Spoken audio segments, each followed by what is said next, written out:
అటవీ జంతువులను వేటాడితే కఠిన చర్యలు తప్పవని Kollapur forest range officer Vanikumari హెచ్చరించారు. నాగర్కర్నూలు జిల్లా కొల్లాపూర్ పరిధిలో అక్రమంగా అడవి పందులను తరలిస్తున్న ముఠాపై అధికారులు మెరుపు దాడి చేశారు. కొత్తపేట స్టేజ్ దగ్గర టీవీఎస్ ఎక్సెల్ వాహనంపై 2 అడవి పందులను తరలిస్తుండగా ఫారెస్ట్ సిబ్బందులు పట్టుకోవడం జరిగింది. అడవి పందులను అమరగిరి అడవి ప్రాంతంలో సురక్షితంగా వదిలిపెట్టడం జరిగింది.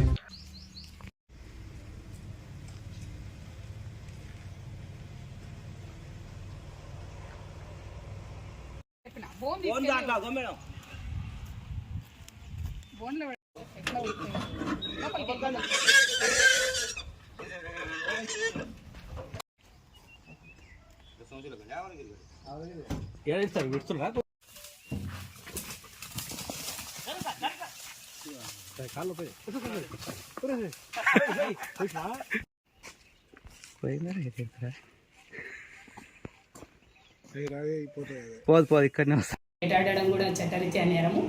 నిన్న రిమాండ్ తరలించే సమయంలో అడవి పందులను పట్టుకొని రావడం జరిగింది 2 వ్యక్తులు. వారిపై కూడా కేసు నమోదు చేస్తాము. అడవి జంతువులను వేటాడడం కూడా చట్టరీత్యా నేరము. అడవి జంతువులను తినరాదు.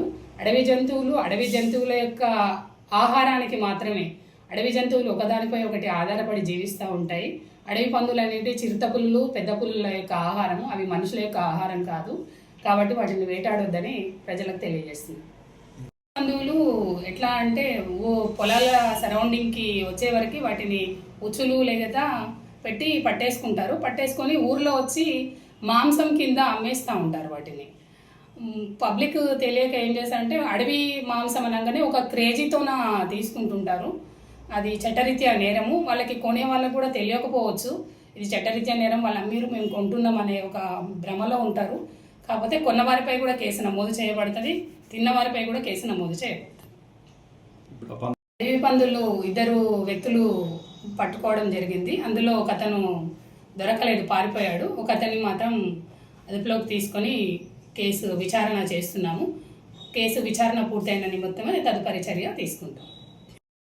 రేపు పందుల్ని అవి ఎగ్జామిన్ చేసి అవి మంచిగానే ఉన్నాయి అనుకుంటే అడవిలో వదిలివేస్తాం.